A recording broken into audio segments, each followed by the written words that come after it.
데살로니가전서 2장 7절 말씀 다 같이 한 목소리로 받들도록 하겠습니다. 우리는 그리스도의 사도로서 마땅히 권위를 주장할 수 있으나 도리어 너희 가운데서 유순한 자가 되어 유모가 자기 자녀를 기른 것 같이 하였으니 아멘. 하나님의 복음은 하나님의 권세로서 이제 죄와 사망의 권세를 이기고 하나님의 뜻에 따라서 다스릴 수 있는 능력을 얻는 것입니다. 그것을 통해서 우리가 하나님 나라를 이루어 갈 수 있는 것, 그리고 그 하나님 나라의 은혜와 축복을 누리는 것, 그것이 바로 복음을 통해서 하나님께서 우리에게 주시고자 하시는 축복입니다. 그래서 우리가 그런 하나님의 은혜를 받으려면은 내가 그렇게 하나님의 지혜와 능력으로 다스릴 수 있으려면은 내가 그러한 하나님의 다스림을 받아야 됩니다. 이게 권위라는 것이 우리 스스로가 가진 권위가 아니죠. 그래서 그것을 이제 믿음의 능력이라고 이야기합니다. 그래서 사도 바울이 2장 그 앞에서도 하나님께서 2장 4절에서 하나님께 복음을 위탁받았다. 우리가 우리 스스로는 그렇게 할 수 있는 권위도 없고 권세도 없고 능력도 없습니다. 그러나 하나님께서 우리를 선택하시고 하나님께서 우리에게 바로 그 복음을 맡겨주셨기 때문에 그렇기 때문에 우리가 바로 그러한 하나님의 축복에 따라서 하나님의 대리인으로서 하나님의 형상으로서 바로 하나님 나라를 다스릴 수 있는 그러한 은혜 자리에 설 수가 있습니다. 그렇기 때문에 우리가 그 하나님의 그러한 은혜와 축복을 받기 위해서는 우리가 먼저 하나님께 이 다스림을 받아야 되는 거예요. 하나님의 권위에 복종해야 되고 그리고 그것을 통해서 또 하나님의 다스림을 받으면서 우리가 또 어떻게 그것을 다스릴 수 있는지 어떻게 다스려야 하는지 우리가 그것을 배울 수가 있습니다. 우리가 하나님의 상속자라고 하나님께서 우리가 말씀하시는데 우리는 그 하나님의 상속자라고 할 때 이제 예를 들면은 쉽게 말하면은 왕 대신 하나님의 또 하늘과 땅의 모든 권세를 가신 그 주님의 그러한 상속자라면은 우리가 마치 그 왕자가 그 어떻게 나라를 다스려야 되는지 그 왕을 통해서 그 아버지인 왕을 통해서 배우듯이 우리가 바로 주님의 다스림을 받으면서 바로 그것을 배워가야 됩니다. 그래서 여기서 다시 한번 우리가 기억해야 할 것은 이 사도라는 말 자체도 그리스도의 사도다 어제 나눈 것처럼 사도라는 말 자체도 예수님으로부터 위임받은 사람, 위임받은 사람이고 보내심을 받은 사람이란 말이죠. 보내심을 받았다, 위임받았다. 위임받은 사람, 보내심을 받은 사람이 가장 중요한 자격 조건이 뭡니까? 그것은 그 보낸 사람, 파송한 사람, 그것을 위임한 사람의 뜻에 충실하게 이행을 해놓은 거예요. 말 그대로 그 대리인이에요, 대리인. 그렇기 때문에 우리가 하나님의 축복을 받은 복음을 받아서 그 축복을 누리기 위한 가장 중요한 조건은 얼마나 하나님의 뜻에 따르느냐. 그래서 이제 그것을 좀 더 구체적으로 이야기하면 그 위임받은 사람과 대리인은 실질적으로 그 보내는 그것을 위임한 사람과 똑같이 행동을 하는 거죠. 예를 들면 우리가 어떤 어디에 관공서에 서류를 제출하는데 당사자가 직접 가야 되는데 당사자가 직접 못 가는 경우에 그 위임장을 써서 그 대리인이 직접 대신 이렇게 하는 경우가 있죠. 그런 경우에도 가장 중요한 조건이 뭡니까? 말 그대로 그 위임한 사람이 한 대로 그대로 하는 거예요. 실제로 그것이 이제 가장 중요한 조건입니다. 그래서 우리가 이 예수 그리스도와 연합하여서 하나가 되면은 우리가 주님을 그렇게 위임을 받아서 그 대리할 수 있는 그러한 하나님의 형상으로서 하나님의 권세가 우리를 통해서 나타나게 되는 거죠. 그것을 가장 잘 보여주는 것이 성경에서 그래서 비유가 바로 교회를 예수 그리스도의 몸이라고 비유하는 겁니다. 몸이 바로 머리의 지시에 따라서 움직이는 것처럼 바로 그렇게 우리가 하나님의 뜻에 따라서 움직이고 말 그대로 머리에 다스림을 받듯이 그렇게 우리가 주님의 다스림을 따르면은 주님의 뜻을 따르면은 하나님의 능력이 우리 가운데 나타나고 우리가 말 그대로 예수 그리스도의 몸이 되는 거죠. 우리가 하는 일 가운데 예수 그리스도의 성령의 역사가 그렇게 나타나는 것입니다. 그래서 하나님 나라는 그래서 다른 것이 아니라 하나님이 다스리기 때문에 행복한 나라가 되는 거죠. 그러나 하나님의 주권에 복종하지 않으면 하나님의 주권에 실현되지 않으면 우리에는 죄와 사망의 권세에 사로잡힐 수밖에 없습니다. 하나님의 주권이 실현된다는 것은 하나님께서 다스리는데 그 하나님의 주권에 따라야 되는 거죠. 그래서 그것을 바로 믿음과 순종이라고 이야기하는 거예요. 그래서 이제 사도 바울은 바로 그렇게 하나님 나라의 복음을 전하는 자이기 때문에 사도 바울도 복음을 전하는 방식에 있어서 예수님과 같이 같은 방식으로 그것을 복음을 전해야 된다는 거죠. 그렇기 때문에 그 어떤 세상의 권위주의적인 방식으로 그렇게 복음을 전하지 않는다. 그렇게 이야기하고 있는 것입니다. 그래서 이 하나님의 다스림이 이제 구체적으로 어떻게 나타나느냐? 예수 그리스도를 통해서 이제 구체적으로 나타나죠. 그러니까 여기서 특별히 이제 그리스도의 사도다라고 이야기를. 그러면 예수 그리스도의 사도면은 예수 그리스도께서 하신 대로 그렇게 단순히 그 내용만 그 복음을 전하는 것이 아니라 그 복음을 전하는 방식도 바로 그 복음을 통해서 하나님 나라를 이루어가고 하나님을 대리해서 다스리는 그 방식도 바로 예수 그리스도의 방식을 따라야 된다. 우리가 바로 그러한 주님의 은혜를 사모하고 또 그렇기 때문에 그런 주님의 권위가 어떤 것인지 알고 그것을 우리가 어떻게 따라야 하는가.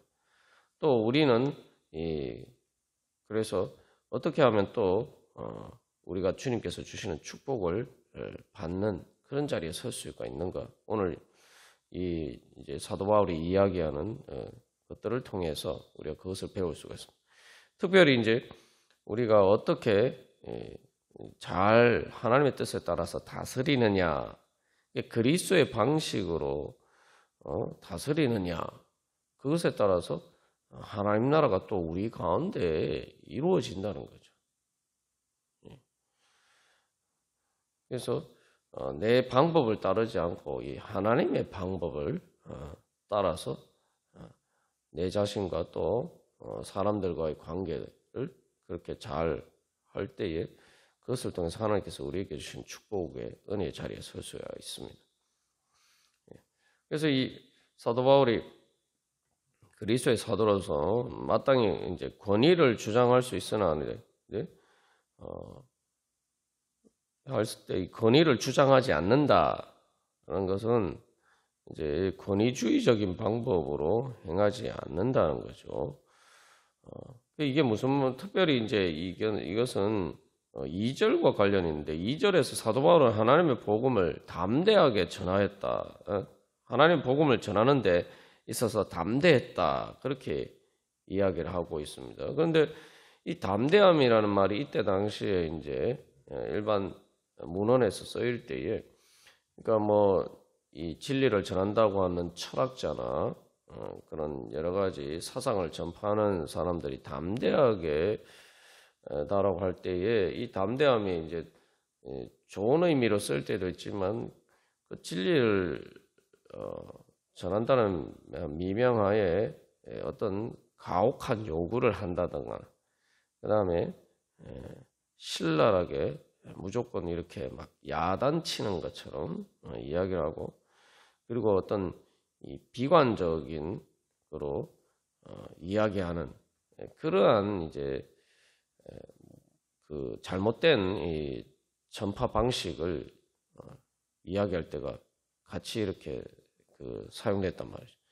그러니까 담대하게 전한다고 하면서 그게 오늘날 흔히 이야기하면 카리스마라고 이야기하는데 이게 좋은 의미에서 긍정적인 의미에서 이제 카리스마가 아니라 마치 자기가 카리스마가 있는 것처럼 그런 권위주의적인 방식으로 억압적으로 이렇게 이야기한다는 거예요. 그러니까 우리가 그렇게 하면은 뭐 우리가 그 사람들이 쉽게 이제 받아들이지 않겠죠. 그런데 사람들이 받아들이기 어려운 것 같은데 뭐 그것을 마치 자기가 그렇게 할 수 있는 권리가 있는 것처럼 그런 식으로 막 가혹하게 한단 말이죠. 그런데 뭐 사실 이제 이런 방식들이 우리 생각과 달리 또 많은 경우에 사람들에게 또 사람들을 따르도록 만드는데 어떤 또 효과가 있다 이렇게 생각할 수도 있어요. 뭐 여기서 사도 바울의 이야기는 뭐 젖 먹이는 엄마가 그렇게 대처럼 그렇게 대하는 것보다 권위주의적인 방식으로 마치 내 말을 따르지 않으면은 너희들은 다 죽어 뭐 이런 식으로 이제 이야기를 할 때 사람들이 그런 것에 어쩔 수 없이 이렇게 따라갈 수밖에 없도록 만드는 것. 이제 그런 것들이 이제 뭐 사이비 이단이나 그런 사이비 종교 같은 데에서 그런 극단적인 경우들이 이제 나타나기도 하죠. 이제 여기서 이제 뭐 그런 극단적인 경우가 아니라도 이제 결국 이 사도 바울이 여기 이것을 통해서 하고자 하는 이야기가 이제 앞에 5절, 6절과 이제 관련해 있죠. 그래서 그 권위를 주장하지 않는다는 것은 일단 구체적으로 이제 5절의 탐심이라는 것과 관련해서 어제 우리가 나눈 것처럼 탐심인데 어떤 탐심이냐? 자기의 권력욕을 행사하고자 하는 탐심이란 말이죠.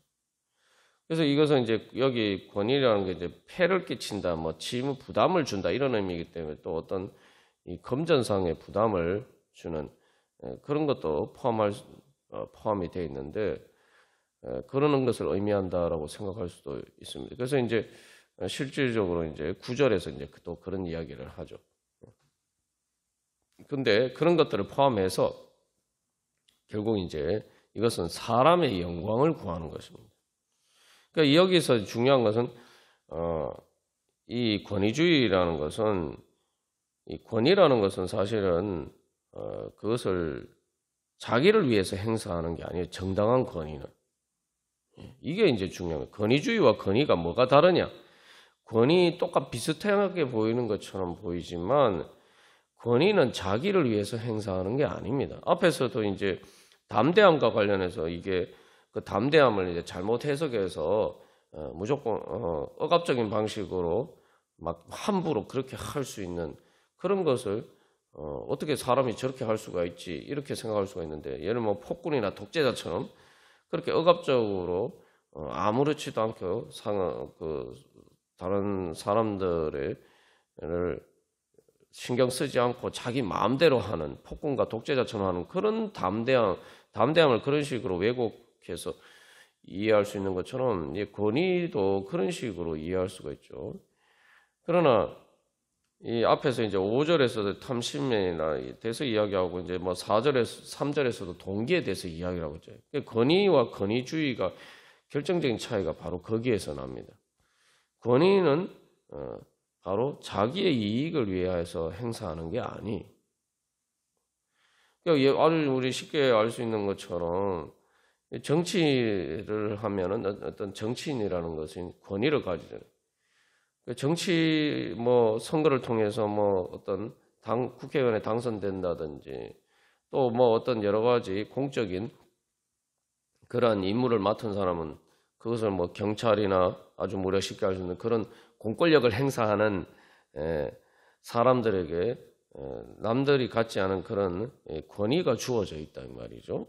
그럴 때에 그 권위를 사실은 공익을 위해서 자기 사익을 위해서 사용하지 않고 공익을 위해서 사용하라고 개인이 가질 수 없는 그런 권한이지만 국가 공권력을 통해서 그것을 위임받은 거죠. 그러니까 거기에 가장 중요한 것은 그 위임받은 대로 말 그대로 뭐 헌법상의 그런 개념처럼 국민의 가진 주권을 위임받은 것이기 때문에 철저하게 이렇게 국민을 위해서 공익을 위해서 사용해야 되는 거예요.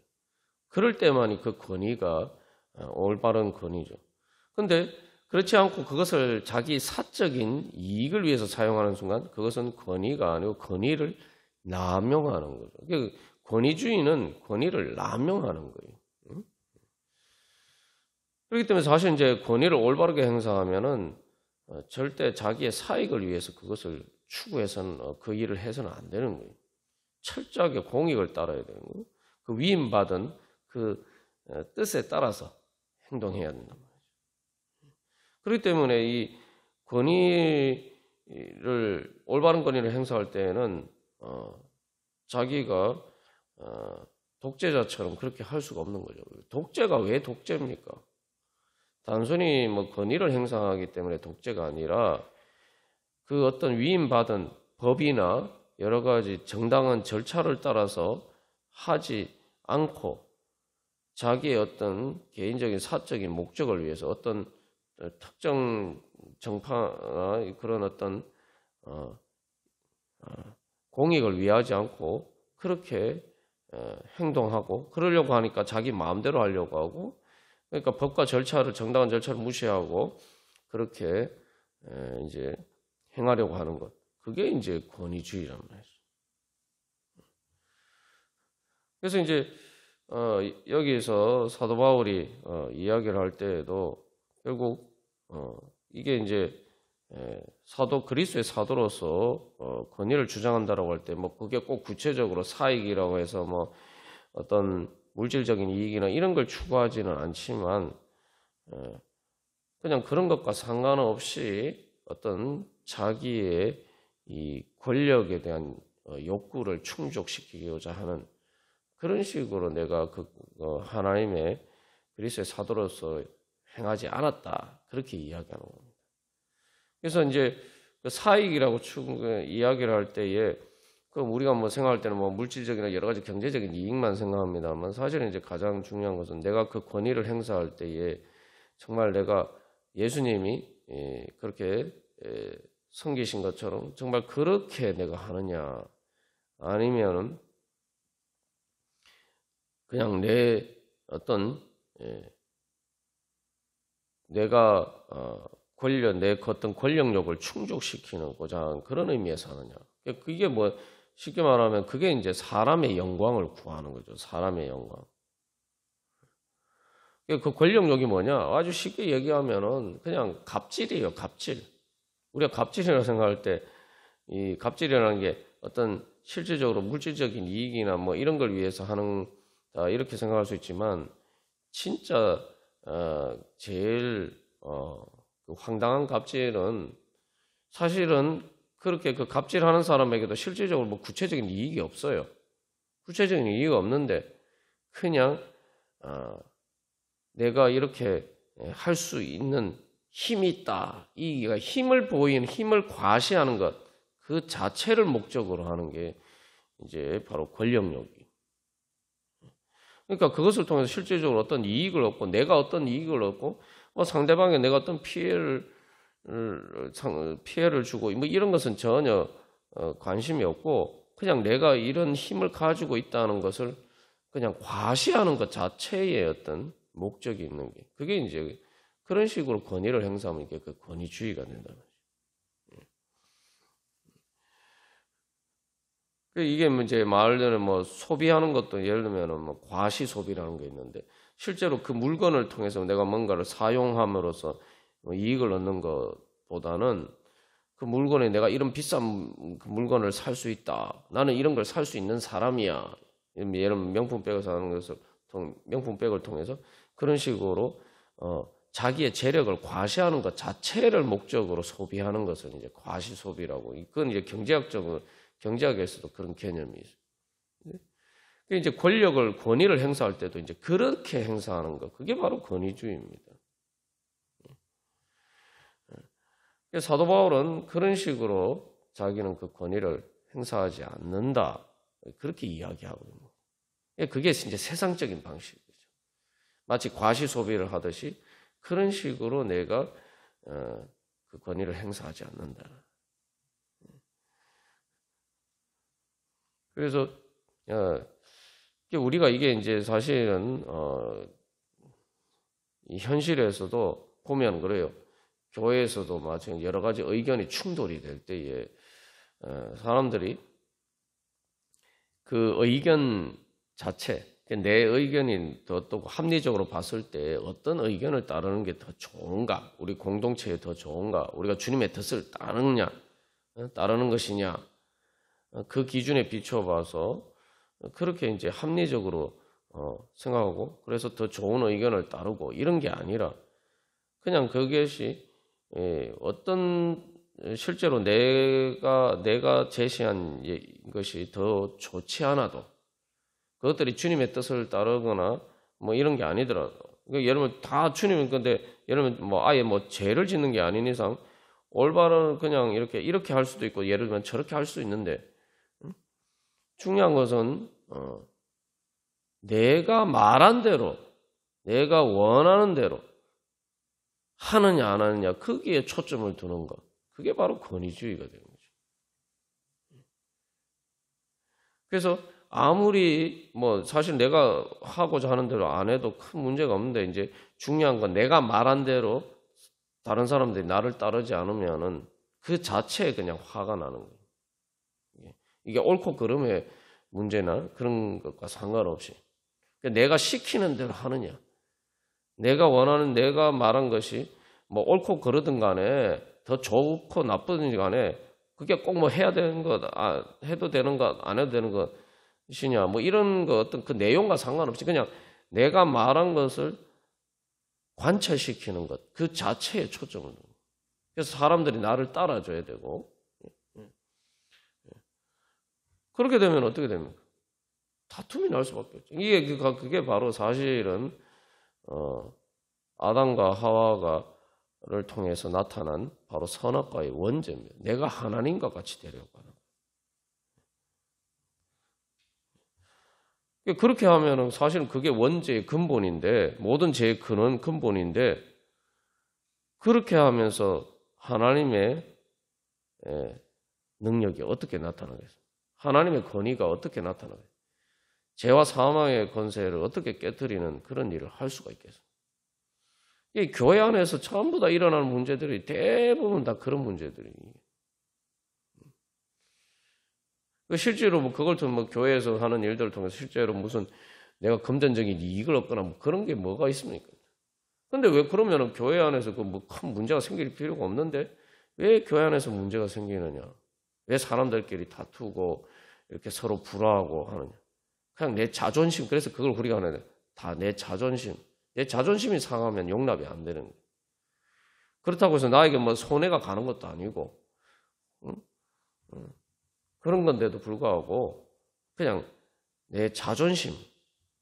그래서 사람들이 싸우는 것도 다 그런 대부분 보면은 진짜 무슨, 그런 이익 때문에 싸우는 것처럼 보이지만, 사실은 뭐 인간관계에서 뭐 가족 간의 관계에서도 그렇고 이런 쓸데없는 이제 자존심 때문에 불필요한 싸움들이 빈번하게 일어나죠.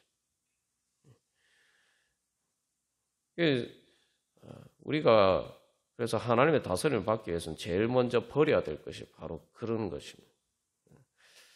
우리가 오늘도 주님 앞에 나갈 때 바로 그런 것을 버리기 위해서는 바로 주님 앞에 우리가 복종해야 돼. 내 자존심이나 내 마음대로 하려는 것을 내려놓고 말 그대로 예수님이 내 주님이기 때문에 나는 주님 뜻대로 하겠습니다. 주님 말씀하시옵소서. 그래서 겸손하게 우리가 주님 앞에 우리 자신을 낮추고 주님 다스려 주시옵소서. 그렇게 주님 앞에 나아갈 때에 주님께서 우리를 주장해 주시고 그러면은 우리는 우리 가운데 하나님 나라가 이루어져 가게 되고 또 우리를 통해서 하나님 나라가 이루어져 갈 것입니다.